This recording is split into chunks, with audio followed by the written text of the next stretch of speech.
Good evening, Ma'am Kitanis. This is my Typhoon Opel weather report. Noong kaninang 5 p.m., ang isang super typhoon Opel na huli na mataan sa layo na 165 km east-southeast at may tagnay na lakas ng hangin 85 km per hour at pagbugso 30 km per hour at ito ay kumikilos northwest-north sa bilis na 15 km per hour. Dahil po dito, mayroon na tayong tropical cyclone wind signals. Signal number 5 sa northeastern portion of Cagayan. Signal number 4 sa southeastern portion of Babuyan Islands sa northern at eastern portions of mainland Cagayan at sa northeastern portion of Isabela. Signal number 3 ay the rest of Babuyan Islands, Cagayan sa northern, central, sa southeastern portions of Isabela.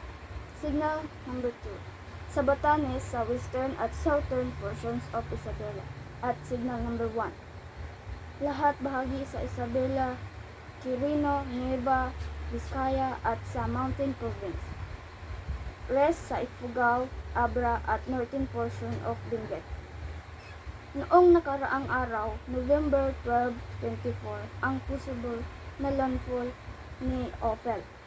At ito po ay mag-emerge sa Luzon. At possible din ito. Samantala, meron tayong bagyo na binabantayan sa labas sa ating park. Ito po ay si Tropical Storm Manye. Ito po ay international lane. Once po pumasok ito sa park, ay tatawagin natin po na ipito. Pero ngayon po, nasa labas po siya ng park. Wala pa namang direct ng epekto sa anumang party sa ating bansa. Javis Bilday po at magandang gabi.